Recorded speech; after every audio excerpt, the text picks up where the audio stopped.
Since the dawn of time, monsters have filled the minds of humans. There have always been evils in the world that haunt imagination. The control monsters have plays into how they affect their victims. One being having control over another entity can create a monster. The power of the controller's position reduces their empathy and corrupts their mind. The monster within them is born, and they seek more control.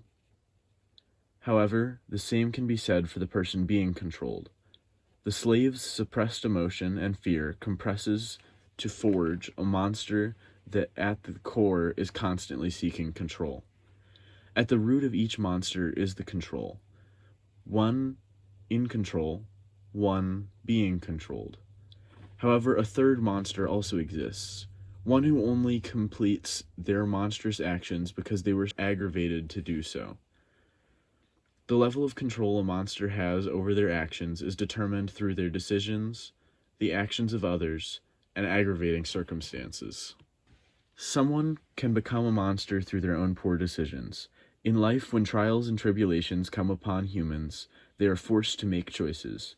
The decisions to those choices are entirely within the control of the human. The decisions that are made have consequences. Monsters that have control over their actions are the most despicable because of their direct decision to be a monster. Society fears the monster who is in control of their evil. The werewolves of ancient Greece provide a perfect example of a person becoming a monster entirely because they made poor life decisions. In her article, The Myth of the Werewolf, 2015, Heather Scott writes that according to mythology, the Greek king Lycaon was turned into a half-man, half-wolf creature by Zeus after offering a cannibalistic sacrifice to the Greek god. King Lycaon is being punished for his transgressions by becoming a monster. To remain in normal life, not being feared as a monster, King Lycaon could simply have followed ethical logic. His punishment and status as a monster were entirely brought upon by himself. No one else can be blamed for the actions of certain monsters. The blood King Lycaon spilled as a werewolf directly correlated to the blood of a human he offered as a sacrifice. The werewolf belongs to a group of monsters that created their own destiny through their poor reactions. The story of La Llorona is filled with tragedy and despair. Amy Fuller details the story in her article, The Evolving Story of La Llorona. By describing La Llorona as usually translated into English as the Wailing Woman, she is often presented as a banshee type, an apparition of a woman dressed in white, often found by lakes or rivers, sometimes at crossroads, who cries in the night for her lost children whom she has killed. The infanticide is sometimes carried out with a knife or dagger, but often the children have been drowned. The violence shown by La Llorona is uncharacteristic of a mother, and is what makes the actions so shocking. The children La Llorona kills never give any cause for her to hurt them. La Llorona has no regard for the impact of her actions. Some monsters make a large impact on society because they come from nowhere. The actions of the monster are what creates this variety. Monsters that come out of the woodwork and create their own nightmare produce a shock and awe factor that affects an entire society. The second large group of monsters are monsters placed into a life beyond their control. Outside forces are constantly acting upon society, forcing change and creating challenges. When forces become too strong, they start to impact the individual. The forces and pressure are often brought upon by others. One such example of an exterior force is the origin of the Minotaur. The origin of the Minotaur is laid out in Stephen Trescoma's article, The Minotaur. Trescoma writes, Apollodorus covers the Minotaur's origin and birth from the lust of Minos' wife, Pasiphae, for a bull, itself a punishment for an offense of Minos against Poseidon, his confinement in the labyrinth, his role as an executioner, and his death at the hands of Theseus. The Minotaur's birth was a punishment for the transgressions of others. Before the Minotaur was born, his stepfather had made Poseidon upset causing the Minotaur's mother to conceive him with a bull. The Minotaur was born a monster, never having a chance to change his image. He was then locked in the labyrinth and forced to become an executioner. Monsters may not have the chance to be anything different than what they are assumed to be. The monster themselves is not always in control of their actions. They have been put into a position where the only option for them is to follow the narrative. The desperation to try and survive their reality controls the monster's actions, not their own decisions. The desperation and lack of control in humanity today shows its ugly head in many places. A great number of people around the world today suffer from debilitating mental illnesses. These mental illnesses can take control of an individual and create a different person from whom they formerly had been. In his article, Monsters and the Moral Imagination, Stephen Asma writes about a terrifying encounter with mental illness. Asma shares that, in a matter of minutes, the thin man, Daniel Silva, had managed to stab and seriously injure 7 people in the coffee shop. Using a 6-inch hunting knife, Silva jumped around the room and attacked with lightning speed.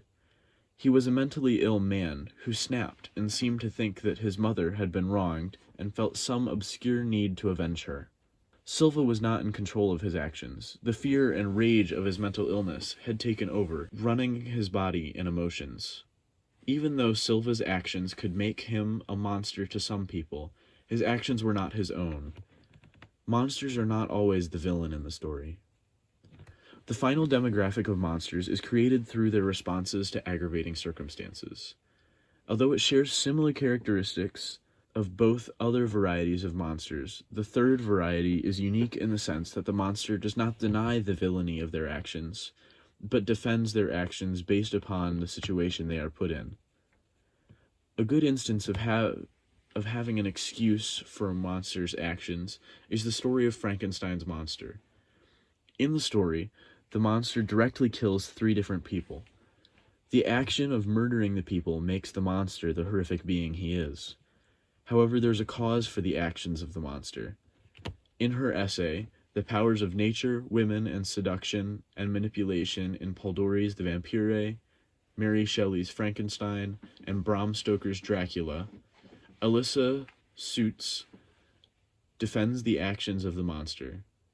Suits writes, being led by a motive of revenge, Shelley's creature manipulates Victor as soon as it understands its own physical and mental power over its creator. The action of taking William's life is a good example of the wretch's attempt to psychologically harm the scientist. The monster is created through his horrific actions. However, those actions were made to get revenge on a different kind of monster. Revenge commands the actions of those it grips, denying the bearer any control. Furthermore, fear can do the same thing. Fear can blind the receiver to reality and ruin their control over their actions. As panic sets in, fear causes action without forethought. The story of La Llorona can be told and viewed in many ways. Many retellings of the story include rationale for her actions. In her article, The Evolving Legend of La Llorona, Amy Fuller continues, her crime is usually committed in a fit of madness, having found out about an unfaithful lover or husband who leaves her to marry a woman of higher status. Although providing a contradictory viewpoint from the first reference to the article, the quote shows that La Llorona may be less in control of her actions than previously suggested. The fear she had about her children's safety at the hands of her lover was clear. She took control of the situation and made clear and deliberate actions to quickly end the lives of her children, rather than let them suffer at the hands of the lover. Fear drives action and forces La Llorona to take control of her reality in the face of devastation. Not every monster is fully in control of their actions. Not every murderer is out to kill for revenge. The level of control a monster has over their actions is determined through their decisions, the actions of others, and aggravating circumstances. Every decision in life has the chance to turn the decision maker into a hero or a villain. Control determines guilt. Whether or not a human is in control of their actions determines if their actions can be directly attributed to themselves. Society creates monsters wherever they experience fear. However, it is important to dive deeper to find what caused and who legitimately controls the action of the monster.